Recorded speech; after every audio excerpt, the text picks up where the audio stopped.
In this video, I'm going to demonstrate how to fix the base of an ETX telescope. This is an ETX125.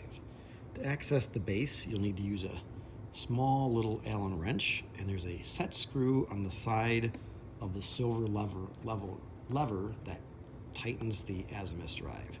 So use a small little Allen wrench to loosen that set screw and then remove that lever.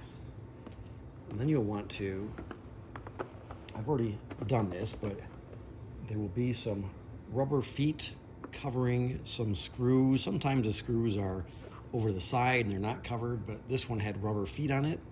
And what I do is I just use a razor blade to cut around and kind of slice that off so I can reuse the rubber feet later.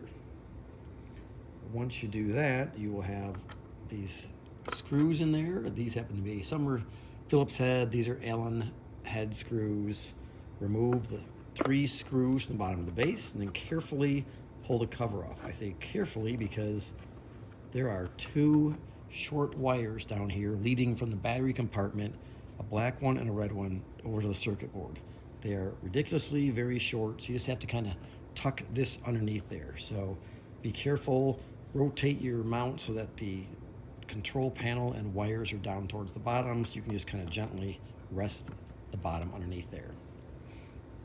There's different variations of these drives in these telescopes. I already had taken this one apart earlier today, so I kind of somewhat reassembled it just to show you how to do it.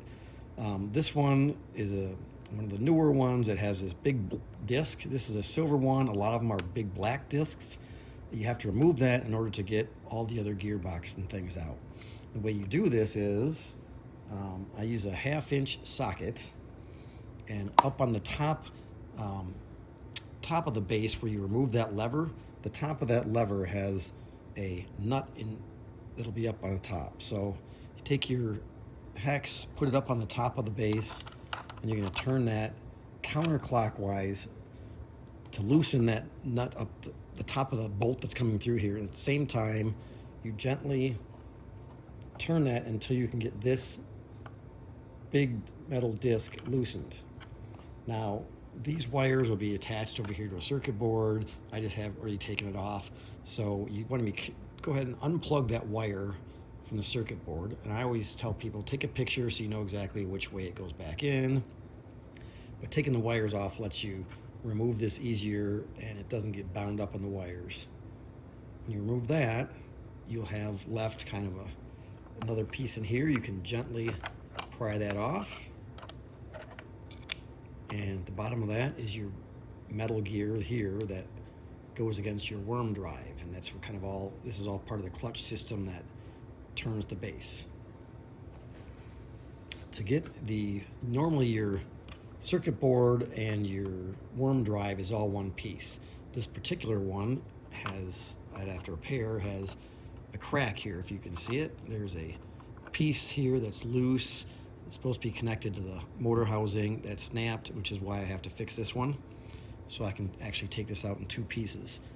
To get your worm gear released, there's 2 screws right above the brass worm drive, and then a 3rd one at the very top of the housing. I already have the 2 lower ones removed. I'll loosen the top one, and then that pulls out.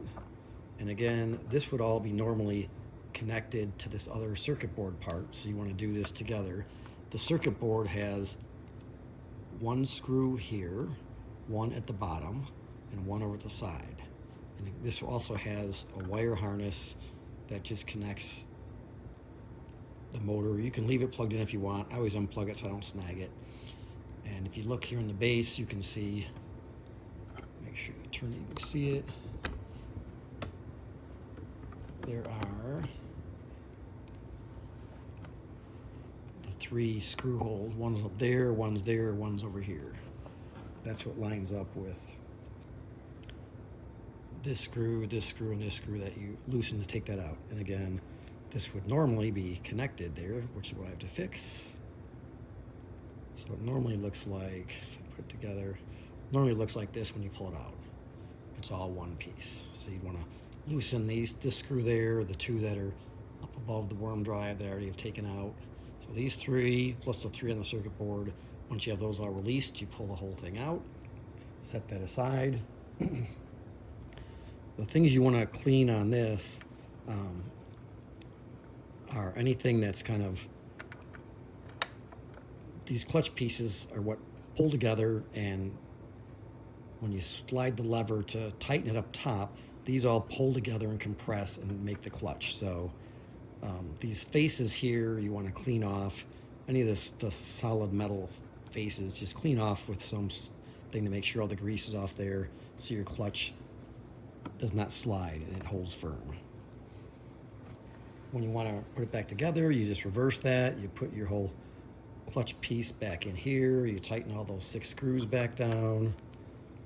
You would put this back on there. There's usually, kind of wiggle it around until it gets pushed in there. That would go on there. This would go down there. You would screw that back on the threaded rod that goes all the way up to the top. Hold on the very top of the base where that lever is so that you can thread that on, reconnect your wires, and then you'd be good to go. Anyway, that's kind of the basics of how the drive inside of here works.